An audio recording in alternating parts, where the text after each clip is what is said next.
এতিয়া আসাম পুলিচৰ নতুনকৈ যি পোষ্ট ওলাইছে এই পোষ্টত যদি আপোনালোকে এপ্লাই কৰা নাই তেতিয়াহ'লে এপ্লাই কৰি দিব, কিয়নো এই পোষ্টৰ এপ্লাই কৰা লাষ্ট ডেট আপোনালোকৰ 17/3/2022 আজি 15 তাৰিখ আৰু দুদিন আছে। যদি আপোনালোকে এতিয়ালৈকে এপ্লাই কৰা নাই তেতিয়াহ'লে এপ্লাই কৰি দিব। পোষ্টবিলাক ওলাইছে যি আসাম পুলিচ ৰেডিঅ' অৰ্গেনাইজেশ্যন APRত ওলাইছে আৰু প্ৰথম পোষ্ট এইটো চাব constable WOWT OPR with grade pay ইমান আৰু আপোনালোকক টোটেল পোষ্ট কেইটা আছে 441টা আছে। আনৰিজাৰ্ভৰ কাৰণে 312টা, OBC MOBCৰ কাৰণে 90টা, SCৰ কাৰণে 21টা, ST প্লেন এৰিয়াৰ কাৰণে 16টা, ST হিলছৰ কাৰণে 2টা, মিলাই টোটেল হৈছে 441টা।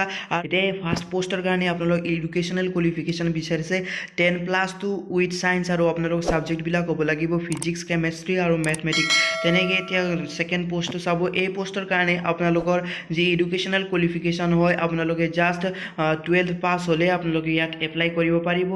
এতিয়া এই C নম্বৰ পোষ্টটো চাব। এই পোষ্টত কৈছে যে আপোনালোকে 10th পাছ হ'ব লাগিব আৰু আপোনালোকে ভেলিড ড্ৰাইভিং লাইচেন্স লাগিব। তেনেকৈ ডিটো চাব। ইয়াতো কৈছে 10+ হ'ব লাগিব আৰু আপোনালোক ITI ক্ৰছ কৰা হ'ব লাগিব। তেনেকৈ E নম্বৰটো চাব। এই E নম্বৰ পোষ্টটো চাব। এই পোষ্টৰ কাৰণেও আপোনালোকৰ যি HSLC মিনছ আপোনালোকে 10th পাছ হ'ব লাগিব আৰু আপোনালোকক ভেলিড ড্ৰাইভিং লাইচেন্স লাগিব।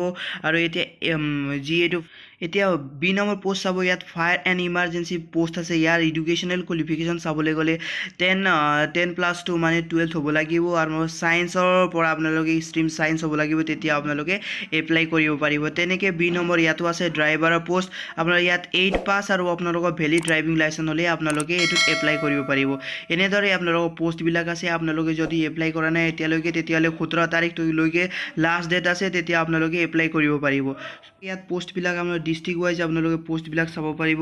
ইয়াত ডিষ্ট্ৰিক্ট ৱাইজ পোষ্টো আছে। আপোনালোকে তেনেদৰে আপোনালোকে এপ্লাই কৰি ল'ব আৰু যদি আপোনালোকে এপ্লাই কৰা নাই এতিয়ালৈকে তেতিয়াহ'লে মোবাইল পৰাই আপোনালোকে এপ্লাই কৰিব পাৰিব। একোটা নাই, মোবাইলত জাষ্ট লগ ইন কৰি আপোনালোকে এপ্লাই কৰিব পাৰিব। চ' আজিৰ ভিডিঅ'টোত ইমানেই আছিলে। যদি আপোনালোকে এই পোষ্টবিলাকত এতিয়ালৈকে আসাম পুলিচৰ এপ্লাই কৰা নাই তেতিয়াহ'লে 17 তাৰিখলৈকে লাষ্ট ডেট আছে। এই লাষ্ট ডেটৰ ভিতৰত আপোনালোকে এপ্লাই কৰিব। চ' যদি আপোনালোকে ইনফৰমেশ্যন পালে তেতিয়াহ'লে ভিডিঅ' লাইক কৰিব আৰু যদি আপুনি আমাৰ চেনেলটোত নতুনকৈ ভিজিট কৰি আছে তেতিয়াহ'লে প্লিজ চেনেলটো ছাবস্ক্ৰাইব কৰি দিব। থেংক ইউ ফৰ ৱাচিং।